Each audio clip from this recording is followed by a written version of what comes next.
কুড়িগ্রামের রাজীবপুর উপজেলার মোহনগঞ্জ ইউনিয়নের সম্প্রীতির মোহনগঞ্জের আয়োজনে চলছে ঈদ পূর্ণমিলনী। এই ঈদ পূর্ণমিলনীতে আজকে আমরা পেয়েছি বাংলাদেশের অত্যন্ত গুরুত্বপূর্ণ একজন ব্যক্তি, যিনি প্রাণী সম্পদ অধিদপ্তরের principal scientific officer doctor Golam Azam. তিনি ব্রয়লার মুরগির দুইটি জাত আবিষ্কার করেছেন। আজকে আমরা তার কাছ থেকে এই অনুষ্ঠান এবং ব্রয়লার মুরগি সম্পর্কে জানব। আপনি এই যে বাংলাদেশের দুইটি ব্রয়লার মুরগির জাত আবিষ্কার করছেন, এবং কি কি জাত আবিষ্কার করলেন এবং সেটা কিভাবে করলেন? বাংলাদেশে তো আমরা অনেক আগে থেকেই ব্রয়লার মুরগি খাচ্ছি, কিন্তু এই ব্রয়লার মুরগি আমাদের নিজস্ব ছিল না। এটা বিদেশ থেকে, বিভিন্ন দেশ থেকে, বিশেষ করে আমেরিকা, জার্মানি, ফ্রান্স এই সমস্ত দেশ থেকে আসতো। সেগুলো আমরা এখান থেকে রেয়ার করতাম। কিন্তু আমরা আমাদের দেশের আবহাওয়া উপযোগী আমরা ব্রয়লারের দুইটা স্ট্রেন বলি আমরা বা জাত আবিষ্কার করেছি, যেটা হলো আমাদের দেশের উপযোগী এবং আমাদের দেশের মর্টালিটির হার খুবই কম, এবং আমরা যে গতানুগতিক ব্রয়লার খাচ্ছি সেই ব্রয়লার থেকে একটু ভিন্নধর্মী। আমরা যে ব্রয়লারটা খেতাম সেই ব্রয়লারটা মাংস অনেক নরম, কিন্তু আমি যে ব্রয়লার তৈরি করেছি সেই ব্রয়লারের মাংস আনুপাতিক হারে একটু শক্ত এবং অনেক সুস্বাদু। আর আমার ব্রয়লারে আমি 4টা লাইন আমরা ব্যবহার করেছি। তার 3টা লাইন হলো আমরা বিদেশ থেকে আমদানি করা, আর একটা লাইন হলো আমার একদম নিজস্ব।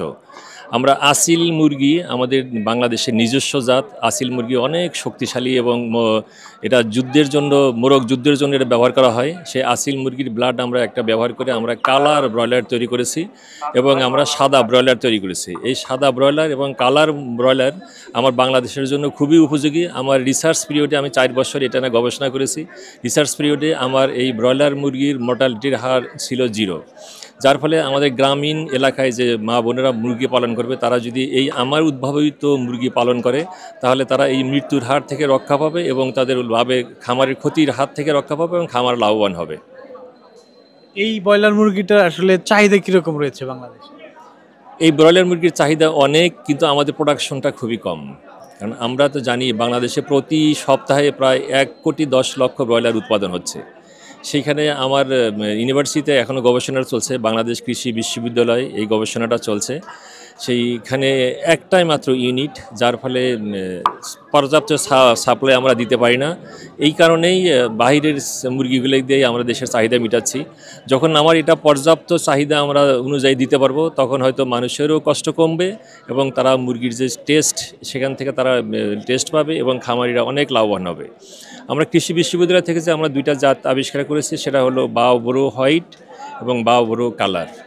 টানা 7ম বারের মতো বেস্ট টিস্যু পেপার ব্র্যান্ড হিসেবে স্বীকৃতি পেয়েছে বসুন্ধরা টিস্যু। দর্শক, আজকে এই পূর্ণমিলনী অনুষ্ঠানে তিনি এসেছেন। আপনি আসলে কিভাবে অনুষ্ঠানে আসলেন? প্রতিবার এখানে আসা হয় কিনা? আমার বাড়ি তো এখানে। আমার আসলে বাড়ির সাথে নারীর একটা সম্পর্ক যেরকম, আমাদের পিতামাতা, ভাই বোন সবার সাথে আমাদের একটা মিলন মেলা হয়ে যায়, সেজন্যই আমাদের আশা। বিশেষ করে কোরবানি ঈদটা আমি সবসময় এখানে করার চেষ্টা করি। আর আজকের যে প্রোগ্রামটা, এটা তো আসলে খুবই একটা ব্যতিক্রম ধর্মী প্রোগ্রাম, যেন পুরো মোহনগঞ্জবাসীর একটা মিলন মেলা। এটা আমি অত্যন্ত অভিভূত হয়েছি, যা আমি মনে করি যে এখানে মোহনগঞ্জবাসী না, এটা অসংখ্য মুক্তার মিলন মেলা। ছেলেরা সব সাদা গেঞ্জি পরেছে, তাতে মনে হচ্ছে একটা মুক্তার মিলন মেলা। এবং আমাদের একটা ছোট্ট নদী ভাঙতি এলাকায় যে এত ছেলে দেশের বিভিন্ন জায়গায় কাজ করে এবং খুবই ভালো ভালো পজিশনে আছে, এটা দেখে আমি সত্যি অভিভূত। এবং তাদের যে এই প্রীতির বন্ধন, শুধু এই অনুষ্ঠানে অ্যাটেন্ড করার জন্য অনেকে ঢাকা থেকে এসেছেন বা অন্যান্য ডিস্ট্রিক্ট থেকে এসেছেন। এটা শুধুমাত্র আমি বলবো যে আমাদের এলাকার টানে, মানুষের ভালোবাসার জন্যই আমরা এখানে এসেছি। এখানে এসে আমি অত্যন্ত খুশি এবং খুবই আমি ভালো লেগেছে। আপনার এইখানে যে নদী ভাঙ্গন হচ্ছে, নদী ভাঙ্গনে একজন এখন এলাকায় যাচ্ছে, তো এই নদী ভাঙ্গনের সাথে আর পূর্ণমিলনীর সাথে কি সম্পর্ক, কিভাবে দেখছেন বিষয়টা? নদী ভাঙ্গন তো আসলে আমরা বলবো যে আমাদের রক্তের সাথেই মিশে গিয়েছে। কারণ আমি আমার দাদার বাড়ি থেকে আজ পর্যন্ত আমরা যে বাড়িতে আছি, এটা 9ম টাইম বাড়িটা ভেঙেছে, যার ফলে নদী ভাঙ্গাটা এখন আমাদের নিত্যনৈতিক সঙ্গী হয়ে গিয়েছে। আমরা যে আগের চরনামাজির ঐতিহ্য ছিল, এখন তো সেটা নেই, সব তো নদী গর্ভে বিলীন হয়ে গিয়েছে। এবং আল্লাহর শুকরিয়া যে আমাদের ম্যাক্সিমাম জমিতে আবার জমিগুলো জেগে উঠছে। এই কারণেই কিন্তু চরের জমির কারণেই আমরা কিন্তু এলাকা থেকে যাচ্ছি না। আর হলো এই সবার সাথে একটা মিল মহব্বত, মায়া মমতা, এই সমস্ত কারণে আমরা যাচ্ছি না। আর নদী ভাঙছে, এটা সত্য, কিন্তু আমি মনে করি যে আমাদের মোহনগঞ্জবাসীর অধিকাংশই নদী ভাঙ্গার পরেই 2 বছর 3 বছর বা 5 বছর পরে জমিগুলো আবার চর আকারে দেখা দিচ্ছে, আবাদ করতে পারতেছে, মানুষের এখান থেকে বেশি বেনিফিট পাচ্ছে। এই যে আপনি 9 বার আপনার বাড়ি ভেঙেছে এবং এত প্রতিকূলতার পরেও আপনি বাংলাদেশের প্রাণী সম্পদ অধিদপ্তরের প্রিন্সিপাল সায়েন্টিফিক অফিসার, তরুণ প্রজন্মকে এবং যারা অনেকেই হতাশাগ্রস্ত তাদেরকে উদ্দেশ্যে আপনি কি বলবেন?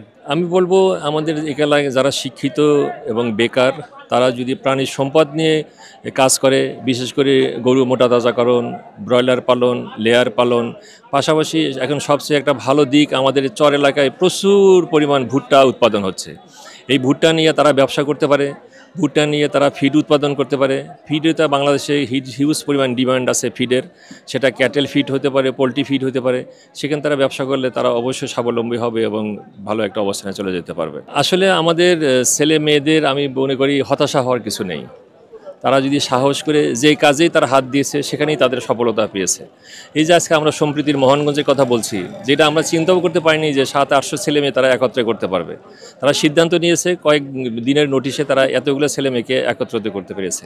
সেই ক্ষেত্রে আমরা বলবো আমাদের যে এলাকায় শিক্ষিত যে সমস্ত ছেলেমেয়েরা আছে তারা যদি আগ্রহ নিয়ে খামারের প্রতি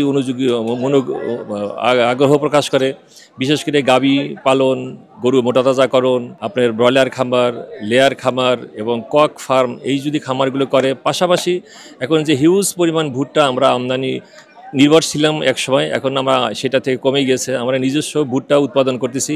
এই ভুট্টা দিয়ে যদি তারা নিজেরা খাবার তৈরি করে তাহলে খাদ্যের খরচটাও কমে যাবে এবং তারা খুব তাড়াতাড়ি স্বাবলম্বী হয়ে যেতে পারবে ইনশাআল্লাহ। ধন্যবাদ আপনাকে কালের কণ্ঠকে সময় দেওয়ার জন্য। আপনাদেরকে ধন্যবাদ, শুকরিয়া।